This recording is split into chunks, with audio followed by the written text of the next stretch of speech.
Жохлыг шударгаар шуурхай оройтой оргил цаг мэдээллийн хөтөлбөрийн 21 цагийн мэдээ эхэлж байна.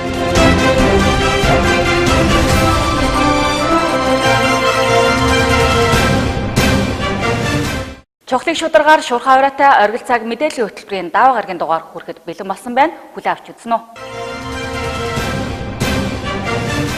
Орхон аймгийн засаг даргын шуурхай уралдаан боллоо. Хуралдаанаар өнгөрсөн 7 хоногийн үйл явдлуудыг дүгнэн хэлэлцэж, шаардлагатай арга хэмжээний үүрэг чиглэлийг холбогдох байгууллагуудад өгсөн байна.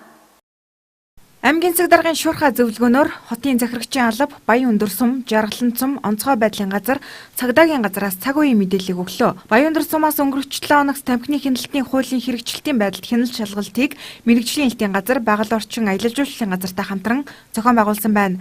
Жаргалан сумд өнөөгийн байдлаар цасны зузаан 21-с 25 см байна. Үүнээс шалтгаалж зуудын байдал нүүрлэх төлөвтэй байна хэмээн тус сумын засаг дарга мэдээллээ. За Эрдэнэтийн дулааны цахилгаан станцын хувьд үйлчлэлийн бэлтгэл ажиллагаа бол хэвээ явагдаж байгаа. 400-аар 34 хоногийн нөөцтэй 40,000 орчим тонн нүүрс нөөцлөсөн ажиллаж байгаа. За станцын хувьд бол цагаарын температураас хамаарсан графикийн дагуу ажиллаж байгаа юм байна. За Жаргалан сумын тухайд бол өнгөрсөн 7 хоногт бид нар ажилласан байгаа. Жаргалантын станцын хүчин чадал бол өнгөрсөн жилийнхаас 2 дахин нэмэгдсэн. Энэтэй холбоотойгоор халаалтын хүндрэл бол гарах магадлал ерөөс буурсан байх ёстой. Сургуулийн ойролцоох дэлгүүр оршуудаар нийт эзэмшлийн зам талбайд үйлдвэрлэж явуулж байгаа төвзүүд энэ жижиг төвзүүдэд маш их хэмжээгээр сургуулийн хүүхдүүдийг угтаж жижиглэнгээр тамхи худалдаалах, сургуулийн ойролцоо дэлгүүрүүд тамхи худалдаалахын явдлууд ихээр гарч ирж байна. Тэгэхээр холбогдох газрууд бас энэ дээр бас хяналтыг өндөрлөж өгөх хэрэгтэй байна. Өнгөрсөн 7 хоногт бол 2 хүнсний дэлгүүр, 2 төвзүүд бол зохиц журмын дагуу хариуцлага олж тургуулын арга хэмжээ авч хамтуудыг хураасан байгаа. Үйлчлэлт Жаргалан сумд бол өнөөгийн байдлаар цасны зузаан 21-с 25 см тал газраа өвлжөөнд очиж чадахгүй малчтаас их гомдлууд ирж байгаа. Зам гарах тал дээр ерөнхийдөө бол зуудын байдал нүүрлэх төлөвлөгөөтэй байна. Өвсний нөөцүүд бэлтгэсэн, хэвний нөөцүүд бэлтэж явжаагүй. Өнөөдрийн байдлаар хэвийг зах зээлийн үн дээр 11,500 болсон нэг шуудаа өдөр болгон өсөж байна. Сургалтын үеэр бол бас тодорхой тооны иргэдээс судалгаа авлаад иргэдийн зөвхөн судалгаанаас бол 80% нь бол гэртээ ямарваа нэгэн гал эсрэг үүсэх багаж хэрэгсэл гал унтраагууд байхгүй, үнс нурмаа хадгалах, сав байхгүй зэрэг ийм одоо судалгаанууд бас гарч байна. За ойрын өдрүүдэд энэ хүйтгэж байгаатай холбогдуулаад онцгой байдлын газраас юу анхаарч байна вэ зэрэг автогараж, засварын газруудад машиныг одоо стандарт нормгүйгээр ингэж ашиг олох зорилгоор бас их хэмжээгээр ингэж тавьж байгаад нь хяналт шалгалтыг хийж байна. Шуурхай зөвлөгөөнөөс аймгийн засаг даргын тамгын газрын харьяа бүх хилтэс албад цас цэвэрлэгэнд гарах үүрэг өгөгдлөө. Мөн бүсийн онцлогын эмчилгээний төв халтарч унаж гэмтсэн иргэдийн талаарх мэдээллийг тогтмол аймгийн засаг даргын орлогчид өгч байхаар болж байна. За гэмтэл бас ихсэж байна. За гэмтлийн тасаг 30 ортой одоо 4 хүнтэй 30 хүнтэй байна. За өнгөрсөн амралтын зөвхөн 5 бүтэн сайнны өдөр 5 өвчтөн эвцнээс за 3 нь явгнаас унж битэн. За 2 хүн хөлөө уулж 1 хүн гараа уулсан байдалтай хэлж эмчлэхээр за энэ 7 хоног төлөвлөгөө хаглаад төлөвлөгдөд байж байна. Өөр хариуцлагыг одоо өндөржүүлж өгөх ёстой. Өнөө маргааш нөгөө өдрийн ингээд 3 өдрийн хугацаанд орчны 50 м-ийг засандаа одоо засны зөвлөгөөнд яаралтай авч цэвэрлэл дуусгах ёстой. Бүсийн онцлогын эмчилгээний төв өдөр болгон өглөө болгон 46 орлогчид мэдээлэл өгнө. Хадирж унсан, гэмтсэн хүмүүсийн талаарх мэдээллүүд, осол аваарт орсон хүмүүсийн талаарх мэдээллүүдийг энэ альтернатив агуулгатай холбоотой. Энэ дагуу хууль эрх зүйн хилтэс цагдаагийн газартай хамтарч хохирлыг багтуулах арга хэмжээг зохион байгуулах ёстой. Яг энэ гаргалгаа бүгд уялдаа холбоотой сайн ажиллаж. Биеиндээ чиглэл төвшөөхгүй тал талаас яахгүйгээр нэгдсэн зохион байгуулалтанд орж ирлээ шүү. Орнотгийн өмчт компани орхон газрын хот төвшүүлэх газрынхан Зас цэвэрлэгээтэй холбоотой ажлууд дээр жоохон арга зүйн хувьд жоохон өөрчлөлт. Бодис зарчдаг.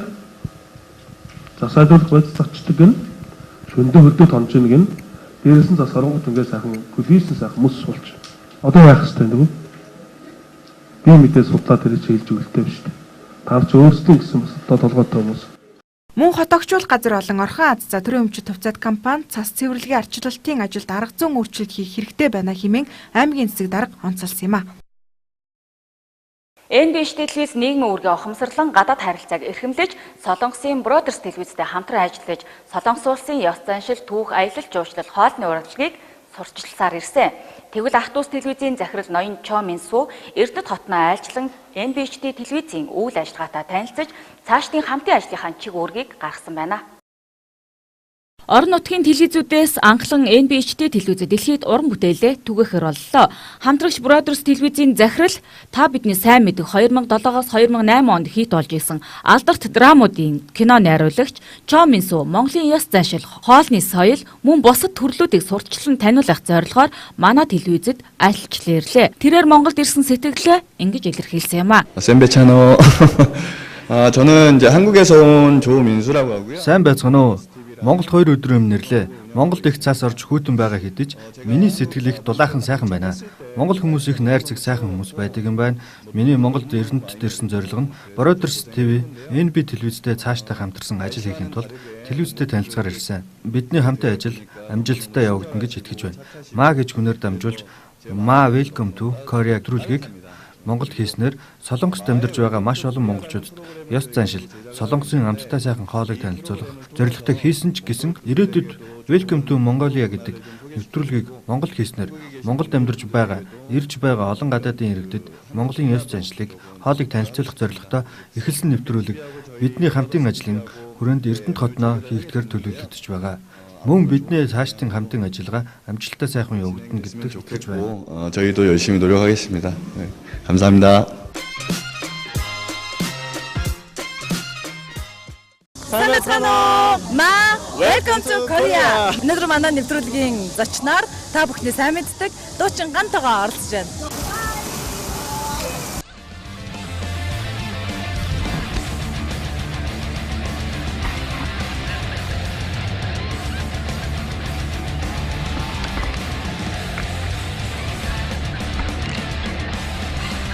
Энэхүү NBC телевиз Солонгосын Бродерс телевизтэй хамтран дэлхийн хэмжээний уран бүтээл хийхээр боллоо. Энэхүү уран бүтээл хийгдснээр гадаадын жуулчдад Монгол орныг таниулж ихээр татах, цаашлаад аялал жуулчлалыг хөгжүүлэхэд хувь нэмэр оруулах юм а.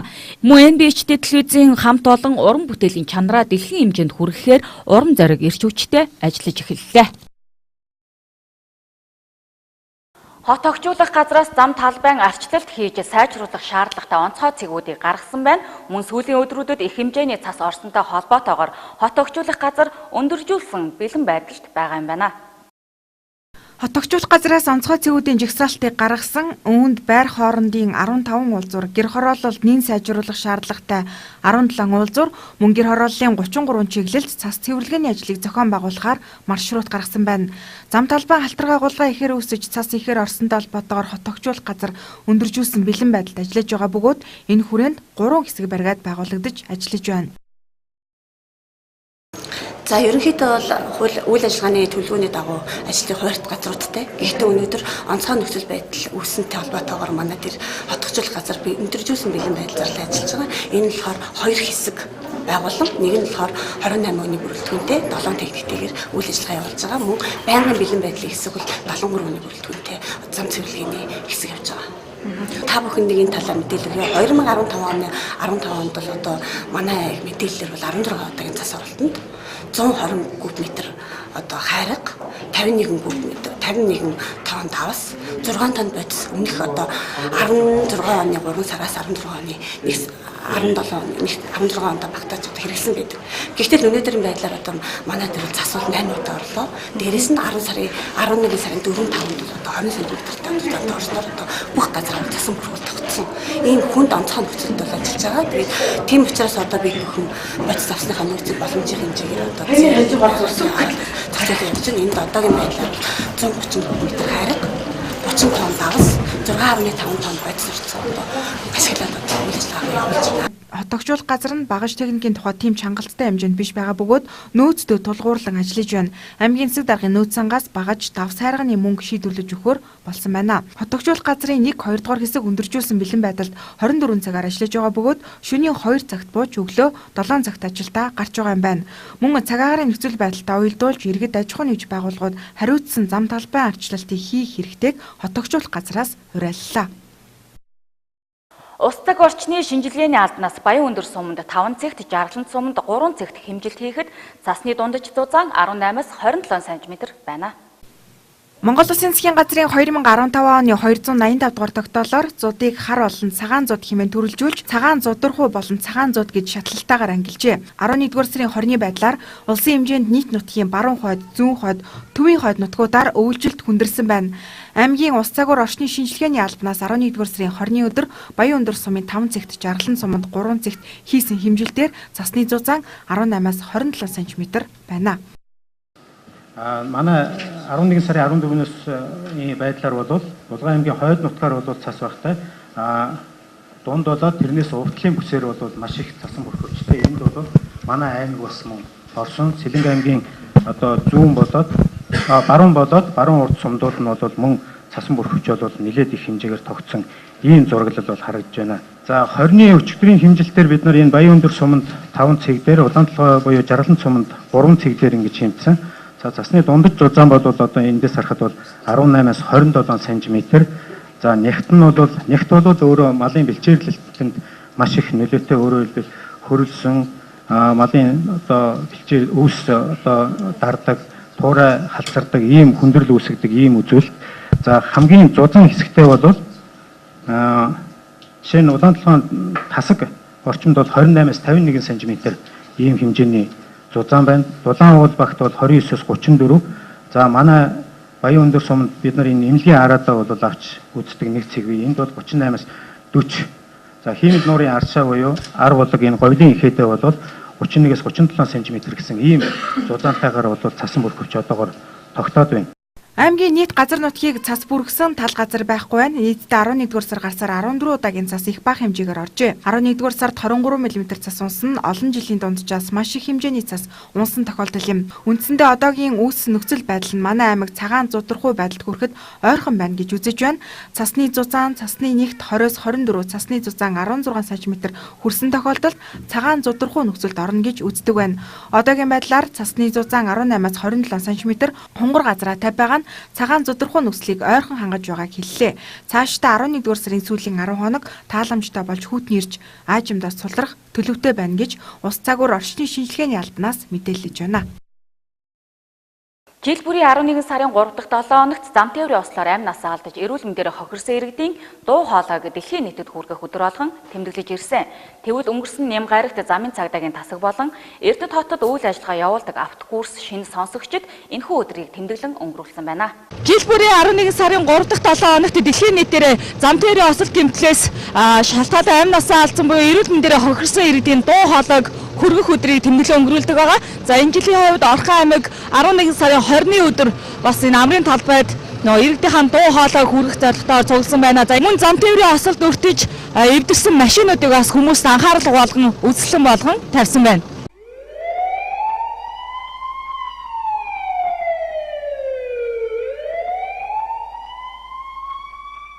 Зам тээврийн ослоос болж амнаас эд хөрөнгө сэтгэл санаа ажил хөдөлмөр эрхлэлт зэрэг маш олон зүйлийг алддаг хэдий ч осол аваар гарсаар л байдаг. Энэ жолоочийн болон явган зорчигч замын нөхцөл гадаргуу зэргээс ихээхэн шалтгаалдаг байна. Тиймээс жил бүр жолооч болон ард иргэдэд зам тээврийн ослын хор уршиг нөлөөллийг сурчлан таниулах, хохирогчдын дуу хоолойг дэлхийд сонсгож тэдний гигэн дурсгалыг хүндэтгэх зорилгоор тэмдэглэн өнгөрүүлдэг байна. Тус өдрийг Орхон аймагт өнгөрсөн нэм гарагт амрын талбайд тэмдэглэн өнгөрүүллээ. За манайх одоо энэ жилдээ 3 дахь жилдээ тэмдэглэж байна. Энэ жил болгоны 11 сарын 3 дахь 7 хоногийн бүтэн сая өдөр энэ дэлхийд даяар зам тээврийн ослоор хохирогчдын дуу хоолойг дэлхийн нийтэд хүргэх гэсэн ийм ажил зохиогддог. Энэтэй холбоотой манай эдгэнцэд 3 дахь жилдээ энэ бол зохиогдож явж байна. Мөн өнөөдөр одоо нэм гарагийн өдөр зохиогдоод ингээд ламнараар манайх ингээд ном уншуулад мөнхийн зул асаалгаад ийм нэг арга хэмжээ өгдөж байна. За ингээд үүнтэй холбогдуулаад бас ард ирэх жолооч нартай хэлэхэд за энэ зам тээврийн осолт ноцтой зам тээврийн осолт олгогдсон машинууд ингээд үзүүлэнгээр тавьсан байгаа. Зам тээврийн хэрэг ослоос одоо жолоочныгоо замын хөдөлгөөнүүд дөрмөө баримталж явж байгаа гэдгийг одоо бас сануулж хэлмээр байна. Зам тээврийн осолд өртсөн хүмүүсийг өнгөрсөн 2 оны нэгдсэн дүнгээр авч үзвэл тгээс 17 насны буюу хүүхэд 15.4%, 18-аас 34 насны буюу эд залуу ажил хөдөлмөр эрхлэх идэвхтэй насны хүмүүс 37.9%-ийг эзэлж байна. Мөн 35-аас 54 насны дунд болон дундаас дээш насны ажил хөдөлмөрийн идэвхтэй үеийнхэн 31.3%-ийг 55 ба түүнээс дээш насны ахмад наснууд 15.4%-ийг тус тус эзэлж байна. Харин ихэнх зам тээврийн осол жолооч нарын дүрм журмаа биелүүлээгүй улмаас гардаг байна. Тиймээс замын цагдаагийн газраас энэхүү өдрийг тэмдэглэн өнгөрүүлэхдээ халиргаагуулгаа ихсэнтэй холбоотойгоор жолооч нар сонор сэрэмжтэй хурдаа замын нөхцөл гадаргуунд тохируулан дүрм журмын дагуу замын хөдөлгөөнд оролцож байхыг уриалж байлаа. Олон улсын GSI байгууллагыг Эрдэнэт хотын манлайлагч, бизнес эрхлэгч, удирдагч залуус ихээр сонирхож гишүүнээр элсэх болсон. Тэгвэл гишүүдийн идэвх оролцоог сайжруулж тэдний амьдралын хэв маягт өөрчлөлт хийхээр ажлын байрны аз жаргал бусдын өдрийг аврыг гэсэн сургалт семинарыг зохион явууллаа. Дэлгэрэнгүй хүлээн авч үзнэ үү? GSI-ийн Эрдэнэт салбараас гишүүдтэй болон залуучуудад зориулан хувь хүний хөгжил талд чиглэсэн пиш философи буюу ажлын байрны аз жаргал бусдын өдрийг аврыг гэсэн 2 чухал модулаар сургалт зохион явууллаа. Сургалтаар ажлын байранда яавал аз жаргалтай байх уу, удирдах албаныхан хамт олонтойгоо хэрхэн зөв сайхан харьцаж манлайлах тал дээр хамтдаа ярилцсан юм а. Junior Chamber International гэж олон улсын идэвхтэй залуу манлайлагчдын энэхүү байгууллагыг Эрдэнэт хотоос сонирхож байгаа залуучуудын тоол сүүлийн жилүүдэд их одоо нэмэгдэж байдаг. Тэгээд бидний зүгээс GSI Эрдэнэт салбар байгууллагын хүсэлтээр энд хүрэлцэн ирж GSI байгууллагын талаар бүрэн ойлголтыг өгөх, GSI байгууллагын танилцуулга сургалтыг GSI Эрдэнэт байгууллага дээр анх удаага зохион байгууллаа. За энэхүү сургалтын хэрэгтэй газар нь бай бусдын өдрийг авар гэж 2 чухал 2 модулыг өнөөдөр Эрдэнэт хотынхоо залуучуудад хүргэлээ.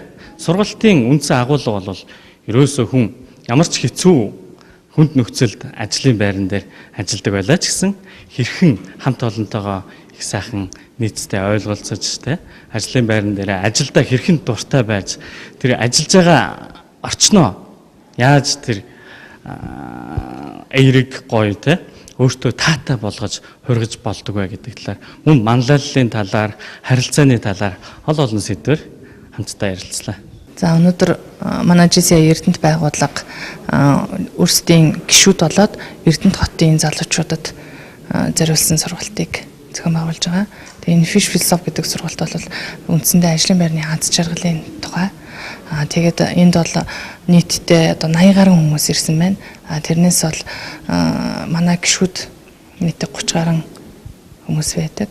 Дээр нь ерөнхийлөгч сенаторууд нийлээд бол нийт GSI Эрдэнэт байгууллага бол нэг 70 орчим гишүүд сенаторуудтай үйл ажиллагаа явуулж байгаа. Өнөөдрийн сургалтын зорилго бол ажлын байранд ирэх аз жаргал тий. Тэгээд тэрийг бол Орхон аймгийн нийт одоо бизнес эрхлэгч мөн хүүхэд залуучууд бол өнөөдрийн сургалтанд их өргөн хамрагдсан байна.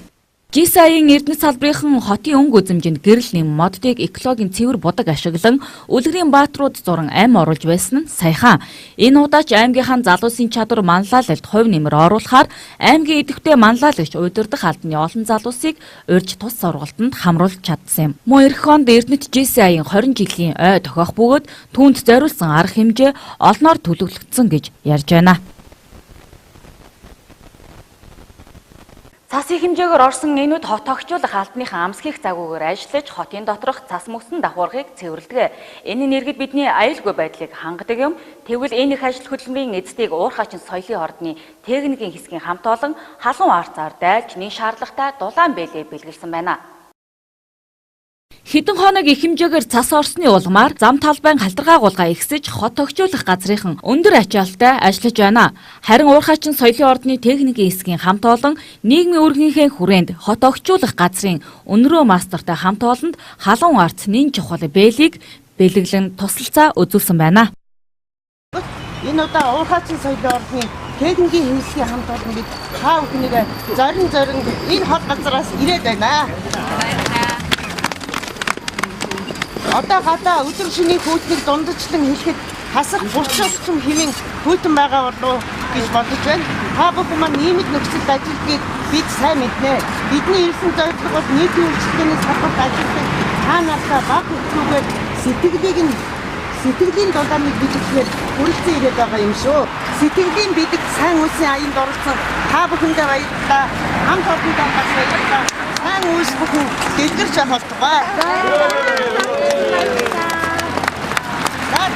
Мөн хүмүүс халуун арцаа ууж дулаацах хооронд уурхайчин соёлын ордны техникийн хэсгийнхэн төв замын мөсөн гадаргууг цэвэрлэж тусааллаа. Цаашид аж ахуй албан байгууллагуудыг бид эрдэнэттэй хайртай цас цэвэрлэх ажилд уриалж, орчныхаа цас мөсөн давхаргын цэвэрлэгийг идэвхтэй хийн ажиллахыг уриалж байлаа.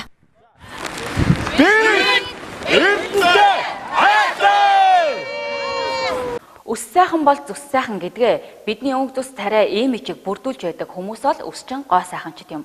Тэгвэл өнгөрсөн амралтын өдөр аймгийн өсчин гоо сайханчдын холбоо мэргэжлийн ур чадварын аврах шалгаруулах тэмцээнийг зохион явуулсан байна. Дэлгэрэнгүй хүлээ авч үзнэ үү? Жил бүр уламжлал болон зохион явуулж ирсэн өсчин гоо сайханчдын мэргэжлийн ур чадвар шалгаруулах тэмцээн Эрдэнэт хот байгуулагдсны 40 жил, Орхон аймгийн өсчин гоо засалчдын холбоо байгуулагдсны 20 жилийн ойтой давхцаж байгаагаараа онцлог байлаа. Мөн гоо засалчдын ур чадвар Аз болон дэлхийн түвшинд үнэлэгдэж хөгжиж чадсан энэ үд тохиож байгаа нь илүү дэвшилттэй байсан юм. Тэмцээнд мэргэжил сургалт үйлдвэрлэлийн төвийн оюутнууд Эрдэнэт хотноо үйл ажиллагаа явуулдаг өсчин гоо сайхны салоонуудын үсчин гоо сайханч хумс засгалчид амжилттай оролцсон юм а.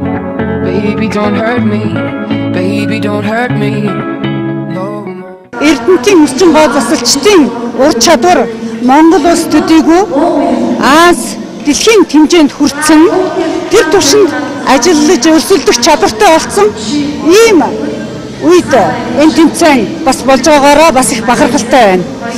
За ингээд манай өсчин гоо засалчдын энэ тэмцээн чухам ямар ач холбогдолтой юм бэ гэхээр манай өсчин гоо заслын хумс заслын энэ урлаг гэдэг маань байнга хөгжиж, дэвшиж, өөрчлөгдөж явдаг, загварыг дагаж явдаг. Тэгэхээр энэ мэргэжлийн хүмүүс байнга өсөж хөгжиж, загварын ертөнцид мэдрэмжтэй төрүүлж олж харж, төрүүлж хөгжиж явах ёстой байдаг. Яг гэвэл энэ өсчин гоо заслын мэргэжил гэдэг маань хүний стил, имижийг тодорхойлдог стилистүүд ийм мэргэжил учраас одоо манай Эрдэнэт хотын өнгө төрхийг тодорхойлно. Манай Эрдэнэт хотын иргэдийн нүүр царай үзэмж энэ байдлыг тодорхойлоход том хувь нэмэр болох учраас энэ мэргэжлийн улсууд зайлшгүй өсөж хөгжиж явах явдал туйлын чухал байгаа юм. Анх удаага оролцож байгаа. Ямар төлөвлөөр? За үчийн говьл, эмгтэй тарилт, загварын тарилтаар оролцож байгаа. Тэгээд би одоо Белас улаанд ажилладаг. Одоо сургуулаа 12 сард гэсэн нэмсүүд суралцдаг байна. Энэ жил анх удаага оролцсны урднаас оролцож байгаагүй. Өөрөөр нь сорид үзье гэж зал ер нь хамгийн анх удаага л орж үзэж байна да. Эмэгтэй чөлөө тарилтаар орж байгаа. Энэ төрлөөр урдны тэмцээнд орж үзээгүй анх удаага өөрийгөө сорид үзье гэж дээд анх удаагийн төрлөөр орж үзсэн. Би сонгуул төрлөөр оролцсон. Би нийт 4 жил тэгээд 4-р удаага оролцож байна. Эрэгтэй сонгомжлоор эмэгтэй тарилтаар алт мөнгө хүрэл медалууд авч ирсэн.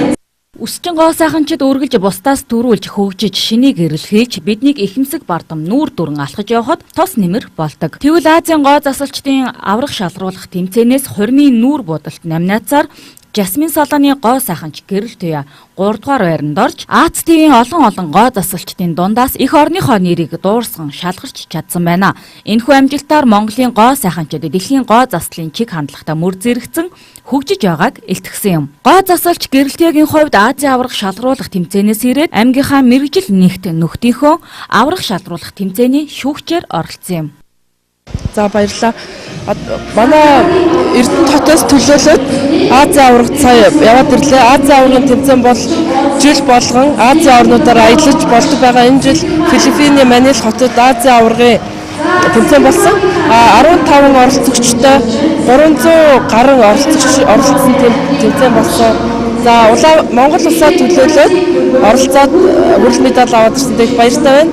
манай Монгол орны хэмжээнд бол Аз тэгээд дэлхийн хэмжээнд бол өсчин гоо сайхны урлаг маш өндөр хурдтай хөгжиж байгаа. Тэгээд Улаанбаатар хотын хувьд бол хүмүүсийн чадамж, техник, технологи маш өндөр түвшинд хүрсэн байгаа.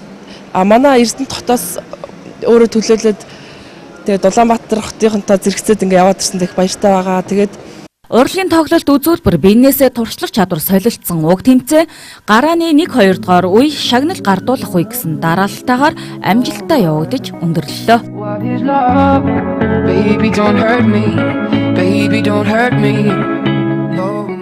Чухлыг шударгаар шурхаа ураатай оргил цаг мэдээллийн хөтөлбөрийн даваа гарагийн дугаар энэ хүрээд өндөрлж байна. Үзэгч та бүхэн сайхан амраарай. Баяртай.